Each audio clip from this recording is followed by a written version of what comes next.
Hello friends, எல்லோருக்கும் வணக்கம். Welcome to எங்கள் இன்வெஸ்டர் சேனல். ஆக்சுவலி மார்க்கெட்ஸ் பார்த்துருப்பீங்க. ஸோ மார்க்கெட் பார்த்தீங்கன்னா ஒரு நெகட்டிவ் ட்ரெண்டில் தான் இருந்துச்சு.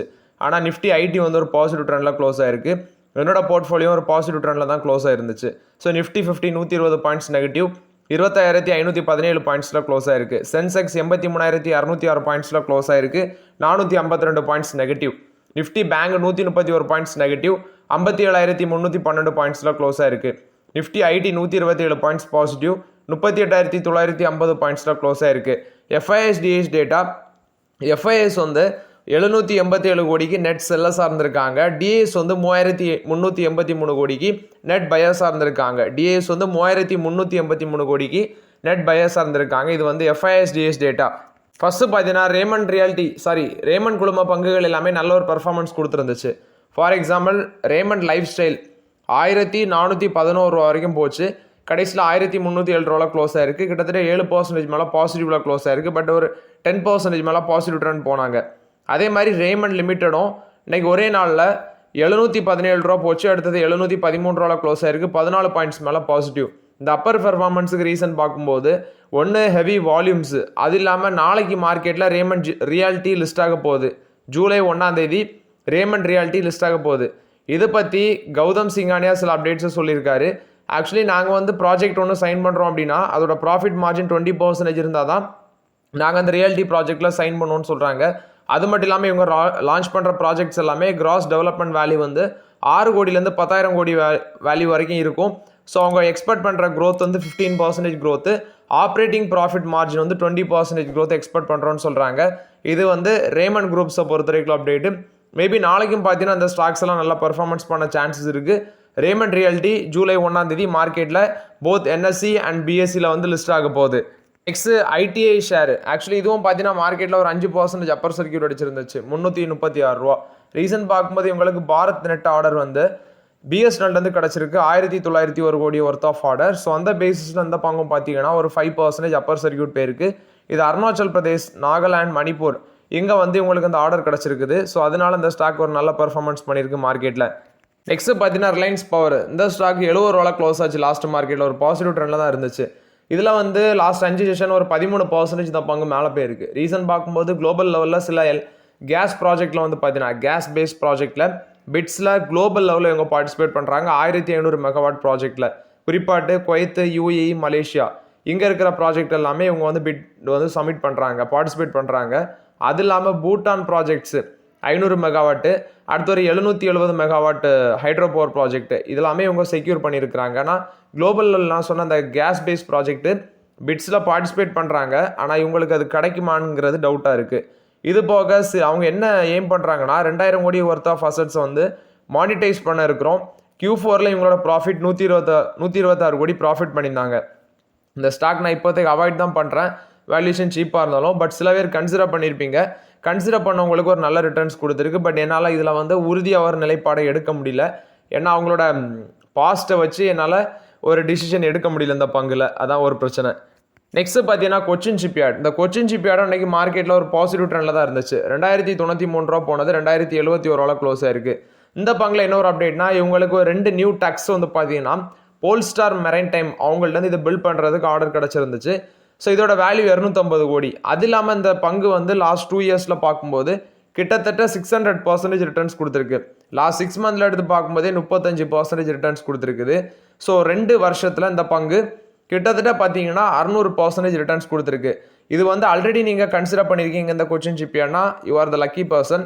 ஆனால் இப்போ வந்து ஆப்பர்ச்சுனிட்டி இல்லை. நானும் ஏதாவது ஒரு ஆப்பர்ச்சுனிட்டி இந்த ஷிப் பில்டிங் கம்பெனிஸில் கிடைக்குமான்னு பார்த்தா எல்லா கம்பெனிஸுமே பார்த்தீங்கன்னா வேல்யூஷன் ரொம்பவே ஜாஸ்தியாக இருக்குது. இதோட மார்க்கெட் கேபிடேஷனே கிட்டத்தட்ட 50,000 கோடி இருக்குது. இவங்களுக்கு ஆர்டர் புக் 22,500 கோடி ஆர்டர் புக் வச்சுருக்காங்க. அது இல்லாமல் சில பார்ட்னர்ஷிப்லாம் வச்சுருக்காங்க. இந்தியாவோட மெரைன் டைம் இந்தியா விஷன் 2030, அமெரித் கால் விஷன் 2047 இதில் எல்லாமே பார்த்தீங்கன்னா அந்த ப்ராஜெக்ட்ஸ், அதாவது ஒரு விஷன் நம்ம இந்தியன் கவர்மெண்ட் வச்சுருப்பாங்க. ஸோ அந்த பேசிஸில் இவங்களும் பார்த்தீங்கன்னா சில மெமரம் ஆஃப் அண்டர்ஸ்டாண்டிங்லாம் அதில் போட்டிருக்காங்க. ஸோ லாங் டேர்மில் ஒரு ஒர்த்தான ஸ்டாக்காக தான் இருக்கும் கொச்சின் ஷிப்யார்ட். பட் வேல்யூஷன் ஜாஸ்தி. அதான் சொல்கிறேன், ஆல்ரெடி இருக்கிறவங்களுக்கு பிரச்சனை இல்லை. பட் ஃப்ரெஷ் என்ட்ரி எடுக்கிறது ரொம்பவே ரிஸ்க்கு. நெக்ஸ்ட் பார்த்தீங்கன்னா பேட் வந்து இந்தியாவில் விரைவில் பெட் பண்ண இருக்கிறாங்க. விச் மீன்ஸ் டொபாக்கோ ட்ரேடில் வந்து அவங்க எக்ஸ்பென்ஷன் பண்ண இருக்கிறாங்க. ஸோ ஐடிசி கூட அவங்களோட பார்ட்னர்ஷிப் ஆல்ரெடி இருக்கிறத இன்னும் ஸ்ட்ரென்தன் பண்ணுறாங்க. ஃபார் எக்ஸாம்பிள் பேட்டுங்கிறது British American tobacco company. London headquarter cigarette maker company. So இவங்க வந்து பார்த்தீங்கன்னா இவங்களோட பிராண்ட்ஸு டன்ஹில், ராத்மேன்ஸ், வியூஸ் இப்படிங்கிறது இவங்களோட ஃபேமஸ் பிராண்டாக இருக்குது. இவங்க ஐடிசிட்டு வந்து ஃபினான்ஷியல் 25ல ரா டொபாக்கோ பை பண்ணது 1445 கோடிக்கு பை பண்ணியிருக்கிறாங்க. ப்ரீவியஸ் இயரை கம்பேர் பண்ணும்போது 35% இன்க்ரீஸ் ஆயிருக்கு. அது மட்டும் இல்லாமல் ஃபினான்ஷியல் 25ல பேட் வந்து அவங்களோட அதாவது ஐடிசி கூட அட்வான்ஸ் இது பண்ணதே 1690 கோடியாக இருக்குது. இது ஃபினான்ஷியல் 24ல 881 கோடி. அதை கம்பேர் பண்ணும்போது இன்க்ரீஸ் ஆயிருக்கு. அட்வான்ஸ் இவங்க ரெண்டு பேத்துக்குள்ளுமே இருக்குது. அது பார்த்தீங்கன்னா லோன்ஸ் அல்லது வந்து அதர் ஃபினான்ஷியல் பெனிஃபிட்ஸ் மூலமாக தான் பண்ணுறாங்க. ஸோ அது இல்லாமல் ஐடிசி வந்து one of the largest exporter of raw tobacco இந்தியாவில் இருந்து. இவங்க என்ன சொல்கிறாங்கன்னா இப்போ ஃபார் எக்ஸாம்பிள் இப்போ இந்தியன் ரெகுலேஷன் படி ஒரு டிரான்சாக்ஷன் 1000 கோடிக்கு நடக்குது அப்படின்னா ஷேர் ஹோல்டர்ஸ் அப்ரூவல் வேணும். அது இல்லாமல் ஆனுவல் கன்சாலிடேட்டட் டர்ன்ஓவர் 10% மேலே போகும் அப்படின்னா அதுக்கும் ஷேர் ஹோல்டர் அப்ரூவல் வேணும். இப்போ ஐடிசி வந்து ரா டொபாக்கோ எக்ஸ்போர்ட் வந்து 2320 கோடிக்கு நாங்கள் ஃபினான்ஷியல் 26 to 27 அந்த டைமில் பண்ணுவோன்னு சொல்கிறாங்க. 30 crore அளவுக்கு ரா இன்டர்நேஷ்னல் டொபாக்கோ வந்து இவங்க பேட்டிட் வந்து வாங்குறதுக்கும் முடிவில் இருக்கிறாங்க. ஸோ இது எக்ஸ்போர்ட்டும் பண்ண இருக்கிறாங்க, அது இல்லாமல் பேட்டிட் வந்து வாங்கவும் இருக்கிறாங்க. ஆனால் 2018 பார்த்தீங்கன்னா இவங்களுக்கு ஒரு நல்ல ரிலேஷன்ஷிப் இருக்குது. கிட்டத்தட்ட 2 to 3 decades வந்து இவங்க வந்து ஒரு நல்ல பார்ட்னர்ஷிப்பில் தான் இருக்கிறாங்க. ஆனால் பேட் வந்து என்ன இவங்க ஐடிசி ஹோட்டல்ஸை தனியாக லிஸ்ட் பண்ணது அவங்களுக்கு பிடிக்கல. ஸோ அதை வந்து படிப்படியாக எக்ஸிட் பண்ணதுக்கு முடிவு எடுக்கிறாங்க. ஸோ ஓவர்லாட் இது வந்து ஐடிசியை பொறுத்த வரைக்கும் அப்டேட். அது மட்டும் இல்லாமல் பார்த்தீங்கன்னா ஐடிசி வந்து ஃபினான்ஷியல் 25ல ஆட்ஸுக்கான ஸ்பெண்டிங்கை குறைச்சிருக்கிறாங்க. ஃபினான்ஷியல் 25ல 1332 கோடி மார்க்கெட்டிங்கு ஸ்பெண்ட் பண்ணியிருக்காங்க. அது ஃபினான்ஷியல் 24 கம்பேர் பண்ணும்போது 4% குறைவாக தான் இருக்குது. ஸோ இது மூலமாட்டு அதாவது ஆடுக்கான அந்த ஸ்பெண்டிங்கை குறைச்சதுனால 10% ரெவன்யூ இன்க்ரீஸ் ஆயிருக்கு அப்படின்னு சொல்லியிருக்கிறாங்க. ஸோ ஓவர்லாட் இது வந்து ஐடிசியை பொறுத்த வரைக்கும் overall updates. Cross GST collection 5 இயர்ஸில் கிட்டத்தட்ட ரெக்கார்ட் டச் பண்ணியிருக்குது. 22.08 lakh crore இருக்குது ஃபினான்ஷியல் 25ன்னு சொல்கிறாங்க.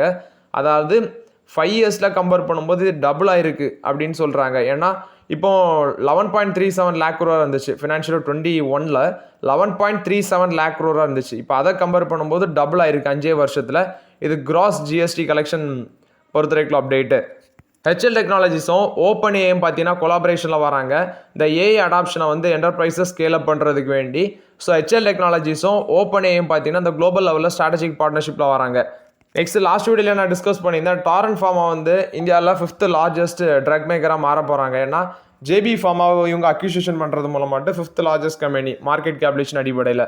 அது இல்லாமல் இவங்களுக்கு கார்டியாலஜி, கேஸ்ட்ரோ என்ட்ரோலஜி இந்த செக்மெண்ட்டில் இந்த அக்யூசியேஷன் மூலமாட்டு டாரண்ட் ஃபார்மாவை பார்த்தீங்கன்னா ஸ்ட்ரென்தன் பண்ணும். ஸோ இந்த அக்யூசியேஷன் வந்து 15 to 18 months கம்ப்ளீட் ஆகும். அந்த மெர்ஜர் ரேஷியோன்னு அப்டேட் பண்ணியிருந்தேன் லாஸ்ட் வீடியோவில். அதாவது நீங்கள் ஜேபி ஃபார்மாவில் 100 ஷேர் இருந்துன்னா உங்களுக்கு 51 டாரண்ட் ஃபார்மா ஷேர் கிடைக்கும். இது கம்ப்ளீட் ஆகிறதுக்கு 12 to 18 months ஆகும்னு சொல்லியிருக்கிறாங்க. ஸோ இது வந்து டாரண்ட் ஃபார்மாவை பொறுத்த வரைக்கும் அப்டேட்டு. நெக்ஸ்ட் பார்த்தீங்கன்னா வோடாஃபோன் ஐடியாவோட ஷேர் வந்து ரீசெண்ட் டேஸில் கொஞ்சம் மேலே போயிருந்துச்சு. ஒரு 7 நாளில் பார்த்தீங்கன்னா ஆவரேஜாக ஒரு 15% மேலே போயிருக்கு. எல்லாமே நியூஸ் பேஸில் மேலே போகிறது தான். இந்த கம்பெனி வந்து ஃபண்டமெண்டலி ஒன்றும் ஸ்ட்ராங்கானதெல்லாம் ஒன்றும் கிடையாது. இதில் என்ன ஒன்றுனா இவங்க மார்க்கெட் ஷேரை மே மதிலே லாஸ் பண்ணியிருக்கிறாங்க. ஆக்டிவ் சப்ஸ்கிரைபர்ஸ் கிட்டத்தட்ட 1.3 million ஆக்டிவ் சப்ஸ்கிரைபர்ஸ் வந்து இவங்களுக்கு டிப் ஆயிருக்கு. 173 million இருக்குது சப்ஸ்கிரைபர்ஸ் மே 2025ல். அது இல்லாமல் இவங்க கிட்ட இருந்து போனது மற்ற காம்படிட்டர்ஸுக்கு வந்து 7.4 million வந்து பார்த்தீங்கன்னா இன்க்ரீஸ் பண்ணி கொடுத்துருக்கு. இப்போ ரிலையன்ஸ் ஜியோ வந்து 42.8% மார்க்கெட் ஷேர் வச்சிருக்காங்க. பாரதி ஏர்டெல் 35.8% வச்சிருக்காங்க. வோடாஃபோன் ஐடியா வந்து கிட்டத்தட்ட 16% வச்சிருக்காங்க. வோடாஃபோனோட நெட் சப்ஸ்கிரைபர் வந்து பார்த்தீங்கன்னா 0.3 million அளவுக்கு டிக்ரீஸ் ஆயிருக்கு இந்த மே மந்தில் அப்படின்னு சொல்கிறாங்க. ஸோ இப்போ ஃபார் எக்ஸாம்பிள் ரிலையன்ஸோட எம்பிபி எக்ஸ்க்ளூடிங் எஃப்டபிள்யூ அதை வச்சு பார்த்தீங்கன்னா ஆவரேஜ் ஆட்ட அவங்களோட subscriber base 2.3 million per month ஆட்டு க்ரோ ஆயிருக்கு. மேல அதாவது டிசம்பர் 2024ல். இப்போ மேல வந்து பார்த்தீங்கன்னா அது 475 million ஆட்டு ரீச் ஆயிருக்கு.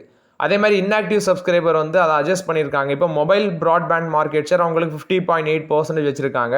20 basis point இம்ப்ரூவ் ஆயிருக்கு நவம்பர் 2024லேருந்து. ஸோ இப்போ இருக்க இதில் பார்த்தீங்கன்னா ரிலையன்ஸ் தான் டாப்பில் இருக்காங்க. பாரதி ஏர்டெல் செகண்ட் பொசிஷனில் இருக்கிறாங்க. மார்க்கெட் ஷேர் இன்க்ரீஸ் ஆனது பாரதி ஏர்டெலுக்கு 30 basis point இம்ப்ரூவ் ஆயிருக்கு. ஆனால் வோடாஃபோனுக்கு வந்து பார்த்தீங்கன்னா விழுந்திருக்குது.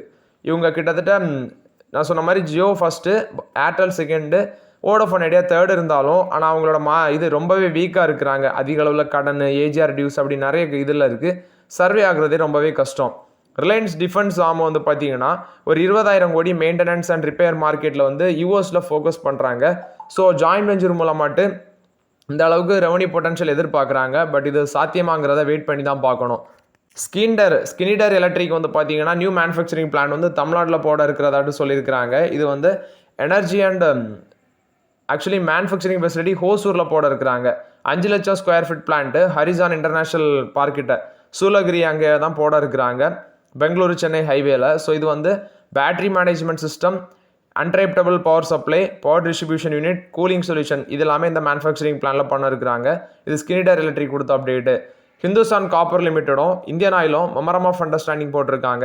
இது வந்து கிரிட்டிக்கல் மினரல் பிளாக் ஆக்ஷனில் 2 பேருமே சேர்ந்து பார்ட்டிசிபேட் பண்ணுற மாதிரி இந்த மெமரம் ஆஃப் அண்டர்ஸ்டாண்டிங் போட்டிருக்காங்க. இது இந்தியன் ஆயில் கார்பரேஷன், நெக்ஸ்ட் வந்து ஹிந்துஸ்தான் காப்பர் லிமிடெட் கொடுத்த அப்டேட்டு. நெக்ஸ்ட் பார்த்தீங்கன்னா கர்நாடகா பேங்க்ல ஒரு முக்கியமான அப்டேட்டு. ஸோ நான் லாஸ்ட் வீடியோவில் அப்டேட் பண்ணியிருந்தேன். இதில் சில இஷ்யூஸ் இருக்குது. சிஓ பேங்கோட போர்டு சில முரண்பாடு இருந்துச்சு. அதை வந்து ஆடிட்டர்ஸ் எல்லாமே மென்ஷன் பண்ணியிருந்தாங்க. இப்போ CEO and executive director exit பண்ணிட்டு வெளியே போயிருக்காங்க. இது போக சில அப்டேட்ஸு. ஃபஸ்ட்டு பார்த்தீங்கன்னா இதில் இந்த பேங்க்கில் 1981 கிளர்க்காக ஜாயின் பண்ண ஒருத்தர் இப்போ சீஃப் ஆப்ரேட்டிங் ஆஃபீஸர் அந்த பதவிக்கு உயர்ந்திருக்காரு. எப்படின்னு பார்க்கும்போது 1981 ராகவேந்திர ஸ்ரீனிவாஸ் பாட் அப்படிங்கிறவர் கிட்டத்தட்ட பார்த்தீங்கன்னா கிளர்க்காட் அந்த டைமில் அந்த பேங்க்கில் அவரோட ஜேர்னியை ஸ்டார்ட் பண்ணியிருக்காரு. இப்போ சீஃப் ஆப்ரேட்டிங் ஆஃபீஸராட்டு அவர் பதவி இருக்கிறார் இந்த பேங்க்கில், கர்நாடகா பேங்க்கில். கிட்டத்தட்ட அதில் ஒரு 19 வருஷம், 1981 அதில் ஒரு 20 வருஷம், இதில் வந்து ஒரு 25 வருஷம், கிட்டத்தட்ட 45 வருஷம் அவரோட ஜேர்னி. இப்போ வந்து பார்த்தீங்கன்னா இந்த பொசிஷனுக்கு உயர்ந்திருக்காரு. ஸோ அவர் கிளர்க்லேருந்து உழைச்சி இந்த பொசிஷனுக்கு வந்திருக்காரு. பட் கர்நாடகா பேங்க்கில் இருக்க இஷ்யூ ஒரு ஷார்ட் டைம் இஷ்யூ, அதை வந்து பேங்க் சரி செய்வாங்க. அதானி போர்ட்ஸ், ஆக்சுவலி இந்த அதானி போர்ட்ஸோட யூனிட்ஸில் வந்து பார்த்தீங்கன்னா ஒரு 3000 கோடி ரைஸ் பண்ண போகிறாங்க லோக்கல் கரன்சி பாண்ட்ஸ் மூலமாட்டு. இது அதானி போர்ட்ஸ் கொடுத்த அப்டேட்டு. ஜிண்டால் ஸ்டீல் வந்து ஃபஸ்ட்டு கேல்வனைசிங் லைன் வந்து அங்குல் காம்ப்ளெக்ஸில் நாங்கள் போட இருக்கோம் அப்படின்னு சொல்லியிருக்காங்க ஒடிசாவில். கோட்டட் ஸ்டீல் ப்ராடக்ட் ஆஃபரிங்ஸ் வந்து எக்ஸ்பென்ஷன் பண்ணுறதுக்கு இது ஜிண்டால் ஸ்டீல் கொடுத்த அப்டேட்டு. வோடஃபோன் குரூப்போட பிஎல்சி இவங்க வந்து 2 பில்லியன் மல்டி கரன்சி டெப்டெண்டர் மூலமாட்டு ரைஸ் பண்ண இருக்கிறதாட்டு சொல்லியிருக்காங்க. மல்டி டிரான்ஜி ஆஃபரிங் மூலமாட்டு euro and sterling benchmark bonds மூலமாட்டு. இது வந்து வோடஃபோன் குரூப் பிஎல்சி கொடுத்த அப்டேட்டு. நெக்ஸ்ட் இன்னைக்கு பிஎஸ்சி பேங்க்ஸ் எல்லாமே மேலே போயிருந்துச்சு. குறிப்பாக SBI, Indian Bank, Union Bank of India இது எல்லாமே ஒரு நல்ல பாசிட்டிவ் ட்ரெண்டில் தான் இருந்துச்சு.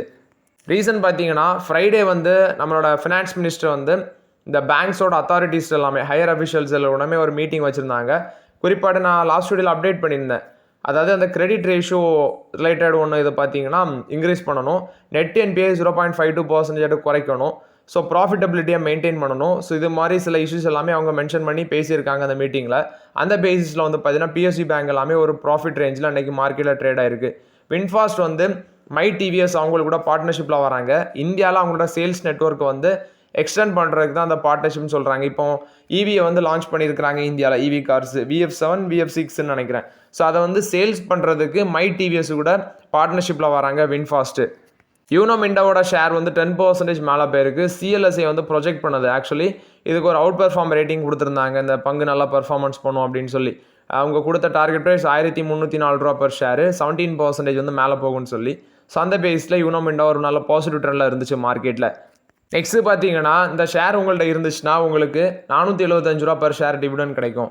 அபவுட் இந்தியா 35,300 லாஸ்ட் மார்க்கெட்டில் க்ளோஸ் ஆயிருக்கு. இந்த பங்கு எடுத்து பார்க்கும்போது 475 ரூபா டிவிடெண்ட் அனௌன்ஸ்மெண்ட் பண்ணியிருக்காங்க. 4750% ஃபேஸ் வேல்யூவில் இருந்து. ஸோ மார்க்கெட் கேப்லேஷன் நான் பார்க்கும்போது 70,000 கோடி கிட்ட இருக்குது. BSE 200 இண்டெக்ஸில் லிஸ்டட் ஆகிருக்கிற கம்பெனி மல்டிநேஷ்னல் ஃபார்மா கம்பெனி. இந்த கம்பெனி வந்து ஒரு ஃபார்மா பேஸ்டு கம்பெனி. ஸோ 475 ரூபா டிவிடெண்ட் அனௌன்ஸ்மெண்ட் பண்ணியிருக்காங்க. அதுக்கான ரெக்கார்ட் டேட் பார்த்தீங்கன்னா ஜூலை 25 அதுலேருந்து 30 நாளுக்குள்ளே அந்த டிவிடெண்ட் உங்களுக்கு பேமெண்ட் ஆகும். விச் மீன்ஸ் ஆகஸ்ட் 18 அந்த டிவிடெண்ட் உங்களுக்கு பேமெண்ட் ஆகும்னு சொல்லியிருக்காங்க. இது அபவுட் இந்தியாவை பொறுத்த வரைக்கும் அப்டேட்டு. ஆல்ரெடி பார்த்தீங்கன்னா 400 ரூபா பர் ஷேர் ஒருக்கா டிவிடெண்ட் கொடுத்துருக்காங்க, 410 ரூபா கொடுத்துருக்கதாட்டு சொல்லியிருக்காங்க. 325 ரூபா, 275 ரூபா, 255 ரூபா இப்படி வந்து இவங்க டிவிடெண்ட் கொடுத்துருக்காங்க. ஸோ இப்போ ஒரு ஹையஸ்ட் டிவிடெண்ட் ஆட்டு 475 ரூபா கொடுக்குறாங்க. ஷேர் ப்ரைஸ் 30,300 இருக்குது, 53 டைம்ஸ் ஏர்னிங்ஸில் இருக்குது. யாருக்கிட்டையாவது இருந்துச்சுன்னா கமெண்ட்டில் சொல்லுங்கள். ஸோ ஓகே ஃப்ரெண்ட்ஸ், ஆக்சுவலி இந்த வீடியோவில் சில இம்பார்ட்டன்ட் அப்டேட்ஸ் எல்லாமே டிஸ்கஸ் பண்ணோம். இந்த வீடியோ உங்களுக்கு பயனுள்ளதாக இருக்கும்னு நினைக்கிறேன். பயனுள்ளதாக இருந்துச்சுன்னா லைக் பண்ணுங்கள், சப்ஸ்கிரைப் பண்ணுங்கள், கமெண்ட் பண்ணுங்கள். Okay friends, thank you.